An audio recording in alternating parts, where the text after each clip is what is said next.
Bonjour les amis, j'espère que vous allez bien. Aujourd'hui on continue notre voyage avec la troisième et dernière partie de notre animé précédent. Prévoyez quelque chose à manger et plongeons dans l'action.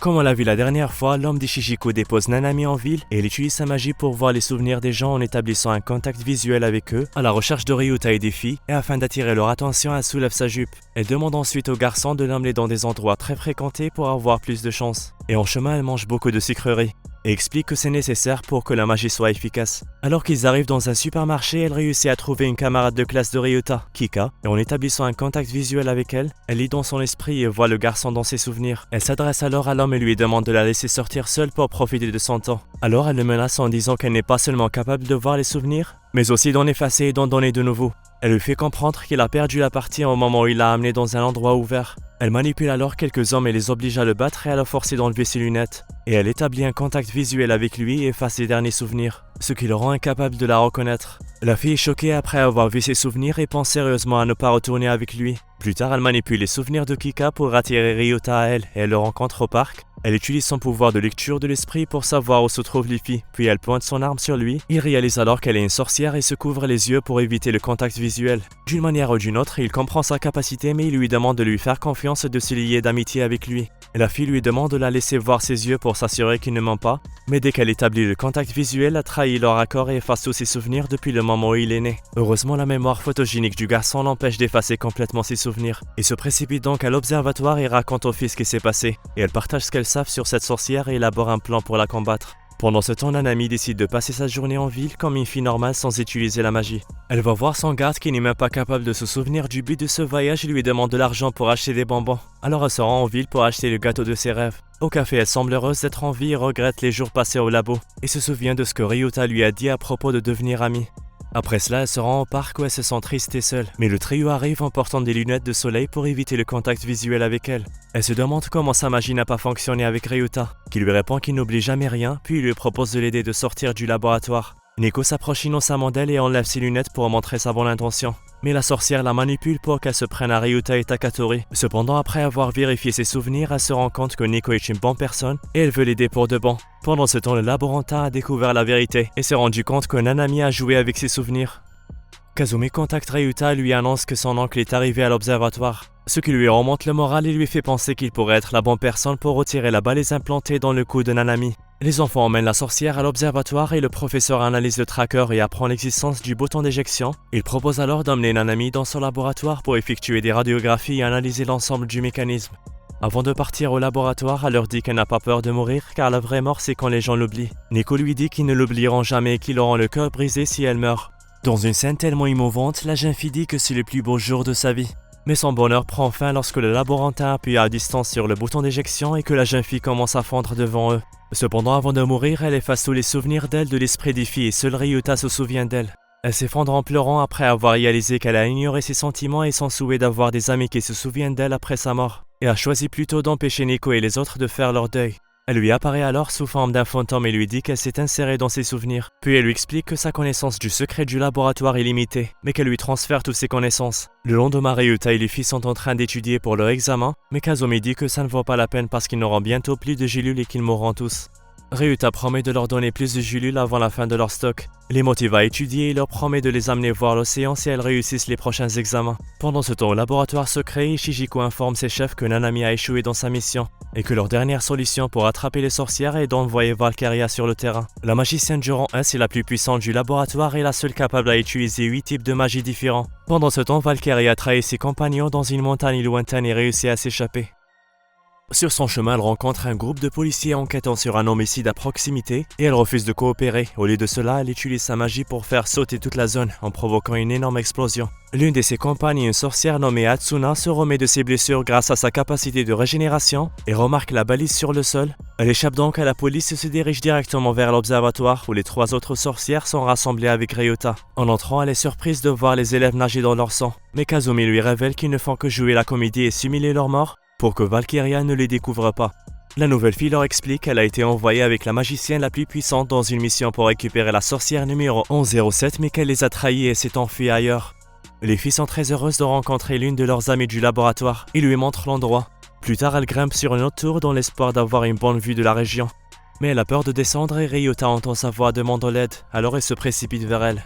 Mais avant de la sauver, elle glisse et tombe dans une scène qui ressemble à la mort de l'ami d'enfance de Ryota. Alors il se précipite et la rattrape. La fille est heureuse d'avoir été sauvée et révèle qu'elle ne faisait que tester le garçon, car tomber de cette hauteur ne la tuerait pas grâce à sa capacité de régénération. Elle lui demande donc de lui lâcher la main, mais il refuse et la balance 2 fois puis la jette au bord de la tour, mais il finit par tomber dedans. Heureusement, Takatori regarde et intervient avec sa magie de téléportation pour le sauver.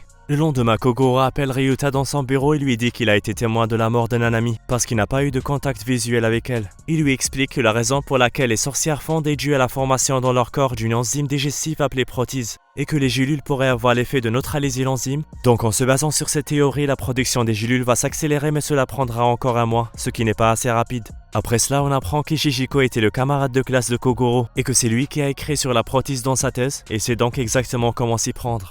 Pendant ce temps, Ishijiko rencontre Valkyria et on apprend qu'elle est follement amoureuse de lui. Et elle révèle qu'elle a trouvé l'emplacement de la sorcière en 07. De retour à l'observatoire, le garçon informe les filles que la récréation des gélules prendra encore un mois. Kana explique que si une seule d'entre elles prend toutes les gélules restantes, elle pourra survivre. Kazumi propose donc de choisir une survivante par tirage au sort, mais les autres filles refusent de participer en disant qu'elles ont assez vécu. La nouvelle fille Hatsuna refuse également de participer et quitte la pièce. Mais il s'avère qu'elle cachait les gélules de toutes ses amies qui ont été tuées par Valkyria. Au bout d'un moment, Takatori apporte du jus de fruits mais il le renverse accidentellement sur Nico.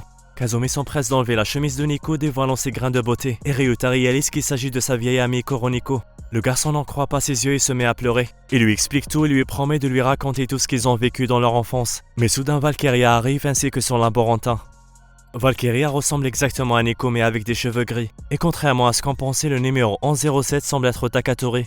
Et le professeur ordonne à sa sorcière de tuer toutes les filles à l'exception de leur cible. Le garçon implore la pitié d'Hatsuna pour gagner du temps et lui permettre d'atteindre Valkyria et d'appuyer sur le bouton d'éjection. Mais lorsqu'elle essaye d'appuyer sur le bouton, elle est surprise de trouver un harnais différent implanté dans son cou, de façon que leur plan reste inutile et Valkyria la déchire.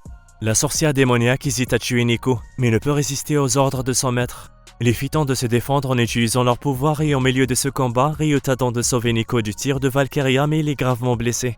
Alors qu'il saigne, les filles autour de lui restent inutiles. Et il commence soudain à voir Nanami qui lui révèle que le laboratoire craint la magicienne en 07 et Nico qui est encore plus puissante que Valkyria. Mais son pouvoir est instable alors ils l'ont scellé. Nanami explique au garçon comment libérer le pouvoir de Nico mais elle avertit que cela pourrait tuer la jeune fille. Ryuta hésite à appuyer sur le bouton supérieur du harnais de Nico parce qu'il ne veut pas la perdre à nouveau et s'évanouit avant de faire un mouvement. Alors Valkyria suit les ordres de son maître et se prépare à les achever. Mais sa magie s'arrête de fonctionner. Un groupe d'individus vêtus de noir entre dans la pièce, salue Ishijiko et lui ordonne de se rendre. L'une de ces personnes habillées en noir possède la capacité de neutraliser la magie, ce qui empêche les filles de faire quoi que ce soit. Le professeur surprend le neutraliseur avec un coup de feu et parvient à s'échapper en utilisant la magie de téléportation de Valkyria emmenant Takatori avec eux. Hatsuna arrive ensuite et sacrifie sa vie en consommant tout son pouvoir et soigne la blessure de Ryuta. Mais ce n'est pas suffisant pour le ramener à la vie alors les filles lui font un massage cardiaque et elle se met à respirer. Au milieu de ce moment de bonheur, les personnes vêtues de noir se présentent comme une organisation nommée Xenjact spécialisée dans l'assassinat des magiciens. Le garçon essaye de comprendre pourquoi les gens en veulent tant aux magiciens. Et il lui explique que tant qu'ils vivent, les créatures visqueuses à l'intérieur de leur harnais continuent à grandir et qu'un jour, elles éclorent et dévoreront le corps des magiciens et deviendront des parfaites horreurs pour l'humanité. Ailleurs, dans un laboratoire secret, le professeur Ishijiko s'adresse à Takatori en l'appelant Rena. Dans un flashback, on apprend que Rena est sa petite sœur qui est tombée malade et qui est morte. Son corps était tellement endommagé, contrairement à son cerveau, qu'il a essayé à nombreuses reprises de la ramener à la vie, mais elle a échoué. Après cela, on apprend que l'objectif principal du laboratoire est de créer une race humaine parfaite avec une forme de vie parfaite. Donc ils ont besoin de trouver une substance appelée grain, qui apparaît à un taux d'1 sur plusieurs milliers de draciles cultivés dans le corps d'une sorcière pour tuer tous les humains. Et c'est le corps de Takatori qui contient le grain, c'est pourquoi elle est considérée comme la magicienne la plus précieuse du laboratoire. Et le professeur lui explique qu'elle est l'interrupteur qui permettra de tuer tous les humains de la Terre. Pendant ce temps à l'observatoire, les hommes vêtus de noir expliquent que le but du laboratoire est de détruire tous les humains et de recréer une race humaine pure à l'aide des magiciens. Mais Ryuta refuse d'abandonner les filles pour le moment et les convainc de commencer à chercher le numéro 1107. Kazumi décide de les aider en utilisant sa magie informatique qui parvient à trouver l'emplacement d'Ishijiko, qui se trouve près du lac dans la maison de sa mère. Au laboratoire, le professeur explique à Takatori qu'il a nourri le cerveau de Rena avec le grain à l'intérieur de sa colonne vertébrale, dans l'espoir de faire revivre sa conscience. Mais son idée n'a pas apparemment fonctionné. Alors elle prévoit maintenant d'extraire le grain et le déplacer vers une autre personne. Le professeur lui révèle que la vie des gens n'a pas d'importance pour lui, y compris celle de Valkyria, et malheureusement Valkyria entend leur conversation et réalise que ne vaut rien pour lui. Cependant, de façon inattendue, avant de retirer le grain du corps de Takatori, il commence à éclore et l'un sauf Or, qui est connu comme la lumière qui régit la vie, commence à couvrir toute la planète, ce qui fait que Exenjite réalise qu'il est arrivé trop tard. Ryuta et les deux autres filles refusent d'abandonner et décident de courir pour sauver leur ami, mais en chemin, les filles décident d'assommer Ryuta pour l'éloigner des problèmes. Le chef du laboratoire Takagyo, qui a pour but de créer une nouvelle race humaine de dirigeants, utilise simplement des magiciens pour élever ces petites créatures dans leur corps. Cependant, avant que la lumière ne recouvre la surface de la Terre, Takatori décide d'appuyer sur le bouton d'éjection afin de mourir et de sauver l'humanité de l'extinction. Pendant ce temps, les filles parviennent à s'infiltrer dans le sous-sol où se trouve le professeur, et elles affrontent Valkyria sur leur chemin. Elle leur annonce d'abord que Takatori est décédé, puis prend de force Nico qui s'avère être sa sœur et Kazumi pour éviter les problèmes. Ryuta quant à lui se réveille et se précipite au laboratoire où il trouve Takatori en train de fondre, et à la dernière minute Reina reprend conscience et explique que son frère faisait tout cela juste pour la ramener à la vie, alors elle implore d'arrêter son frère. Malgré son chagrin d'amour, le garçon réalise qu'il n'a pas de temps à perdre et se précipite pour rattraper le professeur et Valkyria. Il les rejoint juste à temps pour sauver Nico avant qu'elle ne soit éjectée. Il révèle alors que l'expérience de réanimation de Rana a fonctionné sur Takatori et partage avec eux ses dernières paroles, mais Ichijiko répond en riant et dit qu'il refera l'expérience parce que le crâne de Rena est encore préservé. Il ordonne alors à Valkyria de les torturer, mais Kana, qui n'a jamais marché, apparaît étonnamment pour protéger son ami Nico. Cela motive la jeune fille à appuyer sur le bouton de son harnais et à retirer le sceau de son pouvoir. Elle se remémore également de tous ses souvenirs. Puis elle se retrouve face à sa sœur Valkyria, les deux sont déterminés à s'éliminer l'une l'autre et s'engagent dans une bataille féroce. Mais soudain, Exenjite apparaît et lance une attaque sur Valkyria. Mais de façon inattendue, le professeur la protège et la met à l'abri des balles dans une scène très émouvante. L'homme meurt en laissant son amante derrière lui. Alors elle se lève avec l'intention de détruire le monde entier. Sa petite sœur se réveille également et se montre déterminée à l'arrêter en créant un micro-trou noir. Le destin du monde entier est en jeu alors que les deux sœurs exercent leur pouvoir écrasant. Mais à la fin, Nico sort victorieuse et sauve l'humanité. Cependant, elle perd tous ses souvenirs de Ryuta, mais au moins ils peuvent maintenant vivre sans peur de se perdre à nouveau. On est arrivé à la fin de notre vidéo d'aujourd'hui, j'espère que vous l'avez trouvée fun et amusante. Restez branchés pour d'autres vidéos divertissantes et prenez soin de vous. À bientôt.